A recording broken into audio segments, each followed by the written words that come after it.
আসসালামু আলাইকুম আপুরা, সবাই কেমন আছেন? আশা করি ভালো আছেন। তো আমিও ভালো আছি।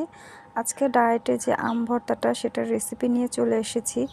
যেহেতু আমরা পাকা আমের সিজনে পাকা আম খেতে পারবো না মন ভরে, তো কাঁচা আমটা মন ভরে আমরা ভর্তা বানিয়ে খেয়ে নেব। তো ভর্তা বানানোর জন্য আমাদের কি প্রয়োজন? প্রথমেই কাঁচা আমের দরকার। তো আমি প্রথমেই এখান থেকে কাঁচা আম নিয়ে নিচ্ছি।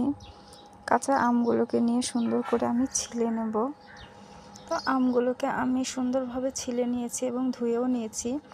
আম কিন্তু গ্রেট করার পর আর ধুবো না, এখন আমি আলাদাভাবে আগে ধুয়ে নিলাম। তো এরকম গ্রেটার কিন্তু সবার ঘরেই আছে কম বেশি। তো আপনারা কি করবেন, এরকম একটা গ্রেটার নিয়ে ঝুড়ি ঝুড়ি করে নেবেন, নাহলে বটি দিয়ে ঝুড়ি ঝুড়ি করে নেবেন, নাহলে বটি দিয়ে পাতলা পাতলা করে স্লাইস করে নেবেন। আপনাদের রুচি মতো আপনারা কেটে নেবেন। তো ডায়েটের জন্য আমি কিন্তু কিছু আইটেম আপনাদের কিনে রাখতে বলি, সেটা হচ্ছে পিঙ্ক সল্ট, বিভিন্ন রকমের ফল ফলাদি, চিয়া সিড, এগুলো কিন্তু আপনারা কিনে রাখবেন। আর যারা যাদের ভাত প্রয়োজন খেতেই হবে, তারা লাল চাল কিনে রাখবেন। তারপর আপনারা প্রতিদিন এক বাটি করে মুগ ডাল খেতে পারেন। তো মুগ ডালটা কিনে রাখবেন। মসুর ডালের পরিবর্তে মুগ ডালটা খেলে পেটও ভরা থাকে, আর উপকারও বেশি হয়। ঠিক আছে। মসুর ডালে অনেকের কিন্তু অ্যালার্জি থাকে, যেমন আমার অ্যালার্জি। তো আমি মুগ ডালটা খাই, আপনাদেরও বলবো মুগ ডালটা খান, পেটও ঠান্ডা থাকে। তো আমি এরকম গ্রেট করে নিচ্ছি। গ্রেট করে করে করে তারপর আমি এখানে কাঁচামরিচ নেব। কাঁচামরিচ দিয়ে ভর্তাটা বানাবো। অনেকের শুকনো মরিচ দিয়ে ভর্তা খেলে পেট কামড়ায়, পেট নরম হয়ে যায়, পেটে সমস্যা হয়।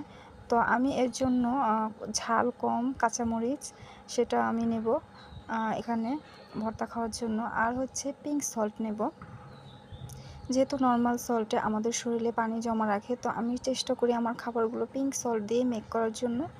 যেমন আমি যে কোনো রান্নাবান্না যাই আমি করি না কেন, সব কিছুতেই কিন্তু আমি পিঙ্ক সল্ট ব্যবহার করি, বিশেষ করে আমার পার্সোনাল রান্নাগুলোতে, যা আমি ডায়েটের জন্য খাবো সেগুলোতে। আর এখানে কিন্তু আমি এক ফোঁটাও চিনি ব্যবহার করব না, আপনারাও চিনি ব্যবহার করবেন না।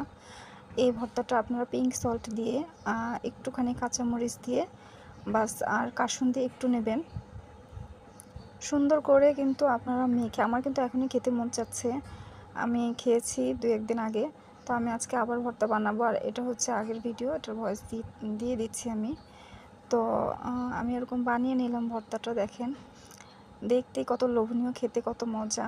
এটা খেলে কিন্তু ক্ষুধাটা আর লাগবে না, আপনার কিছুটা হলেও পেটটা ভরে যাবে।